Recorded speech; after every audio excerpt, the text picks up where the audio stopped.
Right. Hi, Clive. We're here. It's New Year's Eve.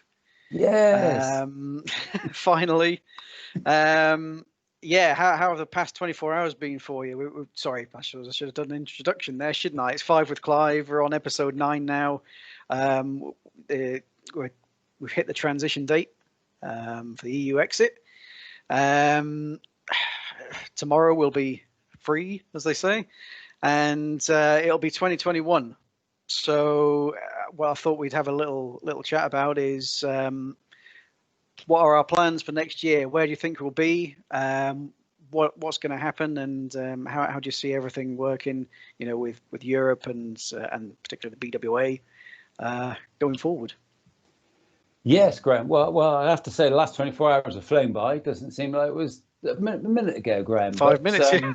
5 minutes ago even. But no, it's good to have a kind of a chat and not so much look backwards in this session, but look forwards. And I think that's important that we now do so. I know we the end of the transition period is this evening at 11 o'clock. And then we step into the new world and whatever that brings. So, and we've got to look towards or forwards with optimism.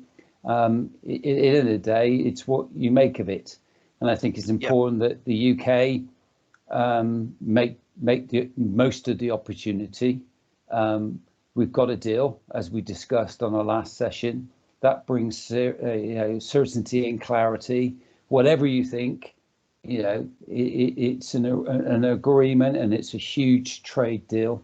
660 billion pounds worth, I think, is what's been referenced. So, and that's got to be a benefit. Like I say, where you think it's a thin deal or a bad deal, it's a deal, and we need to embrace it and move forward. So I think today's about looking forward and being positive. I think that's the important thing. I mean, 2020 has been an absolute shocker for many people, both from a health perspective and from a financial perspective. So, we've got to look forward, and we've got to look to brighter times. We've got the announcement yesterday of the Oxford vaccine that's going to be deployed. So, and that's the exit route, isn't it, from COVID? Yeah. Clearly. Both all politicians and all scientists are banking on that being the exit route. So, we need to embrace that, get ourselves vaccinated, and then look to move forward, quite simply. And I think Brexit in the same way. We've had to embrace it. We need to embrace it, and let's move forward and take advantage of the opportunities it presents. It's going to create some challenges, as we talked about last session. Expectations, we're going to have some issues, say from tomorrow onwards. But look, I can't think that they're going to be showstoppers, and HMRC, as they said, will introduce easements or simplifications or concessions to ease congestion or any other issue. So, I mean, that's a positive, view, and the expectations that there will be issues, but we need to collectively find resolutions to those. So I think 2021, we've got to look forward to with far more optimism than what 2020 brought us. Quite simply, really. Yeah. And from a BWA perspective, we're certainly looking, as you know, in that way, and our forward thinking is very positive. 2020 forced us down an avenue which proved to be a benefit, I do believe, to us in focusing our attention on being a genuine trade association, a UK trade association, which I've got no doubt, absolutely confident that we've become, and all the feedback has suggested that. We've got great relationship with HMRC. We've grown our membership base, and we're growing in terms of providing value for the annual subscription, and next year we will continue to develop that. We'll stay close to Brexit. we'll stay close to the COVID. And one thing I did want to mention today is that, which we haven't done previously because it's not been appropriate to do so, but announced that we are working on an excise qualification with the Institute of Export and International Trade.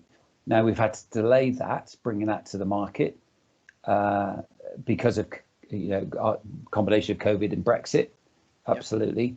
But we've agreed with IOE that we will look to implement that and bring it to the market, as I say, within the inside the first quarter of this of next year, 2021. So we've had to change, or will be changing the learning modules to reflect the changes that Brexit have brought, particularly around Northern Ireland and excise movements and the changes to MCS. So we need to update the learning modules, which we'll do in conjunction with IOE. It's going to be regulated by Ofqual.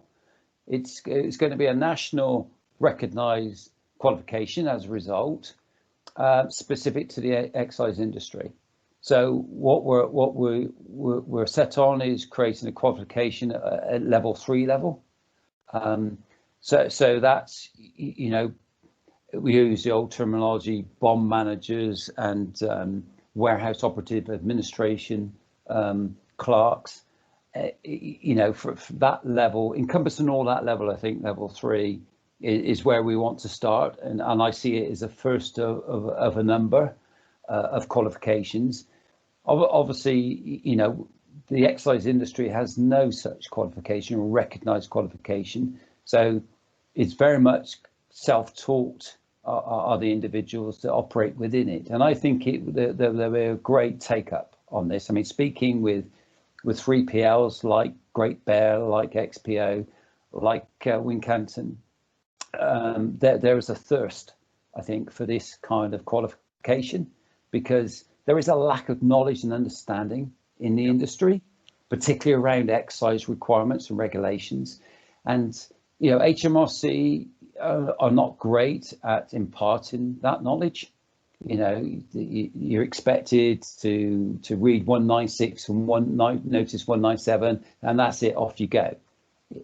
And what this qualification will do will be a fairly rounded qualification that will give you the basics understanding of the excise regime and arena, and give a recognised qualification, which is the important thing, that then business individuals can use and use to reflect their level of knowledge, and businesses such as, like I say, quoted 3PLs there, is that give them confidence and in terms of the employees that are operating with this in arena for them are de-risking that risk for them.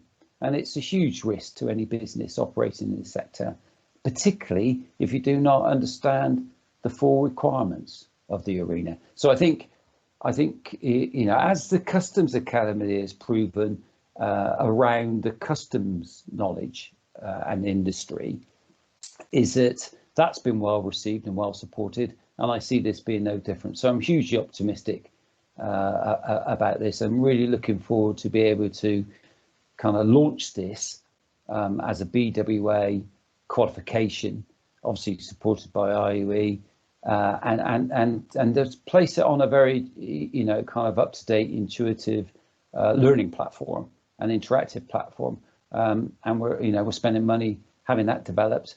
So I'm hopeful that the touch and feel of it, as well as its content, will be really relevant, and hopeful that we can maybe have some students that do qualify for the qualification kind of mid 2021. Have a not what was it? Not a passing out, is it? What's it called, Graham? When people get qualified, it's not passing out. It's a bit of a military terminology, that, isn't it? But I can't remember what the terminology is now. But hopefully get people fully qualified on it by June, maybe 2021 would be really useful. Yeah, be a good year, I think. Will you be doing it yourself? Well, that's a good question, actually. Yeah, given I've written the answers or been party to writing the answers as well, I'm not sure I should qualify. But no, probably not at this one, because not only written the content, but written the answers as well. So that's probably not appropriate. I should sit it. But I'm really excited by us as an association doing this, and it's not been done before. The industry desperately needs this kind of knowledge, or certainly learning platform or learning opportunity. That's not even the right words, really, but to give operators in this arena the knowledge that they need. A lot of it's self-taught, on the job training. This will give online training module or a learning module, educational module that will only be a benefit. Yeah, and it's also giving those that have no experience in the industry, give them a good foundation. Yes. if it's a role they want to move into, Yeah, give them the foundation to get started, and potentially Yeah. learn while they earn. Yeah, definitely. And the feedback we've got, through operators that we've spoken to, I think they'd be really excited by the fact that they can put their teams, their staff, their employees on a excise specific course to gain an excise specific qualification. So yeah, I think I'm, as I say, not to repeat myself, but hugely excited by it, and the fact that BWA are heading this and leading this, I'm really excited by. So yeah, looking to deliver that as one of our major objectives for 2021. And to provide it again further added value to our members, and hopefully future members who will be keen to join us when we show such initiative, which is that what we're trying to do here is to impart knowledge, raise knowledge to everybody's benefit. Yeah, excellent. It's going to be an exciting year. Well, let's hope so. And let's hope it's a much better year than 2021. I think the vaccine is the key to that. And if if the government can get that rolled out pretty quick, then we can get back to whatever new normal looks like. I mean, it won't be the same as before, I'm sure, but we need to get back to some levels of normality, whatever that may mean. But no, one has to be optimistic and looking forward to the challenges of 2021. So. I mean, I'd like to take the opportunity of wishing, obviously, our members a happy new year. We talk about health and prosperity, but the most important thing for me is that, everybody stay safe and COVID free. Yeah, absolutely. Okay, thank you very much, Clive. I'll be sharing this on the social media platforms, Twitter and LinkedIn, and on the website. And we'll have a good new year. And you. And thank you very much, and enjoy 2021. Yeah, we'll speak to you in 2021. Okay. All the best. All right. Yeah, you take care. Thank you. Bye-bye. Cheers, bye.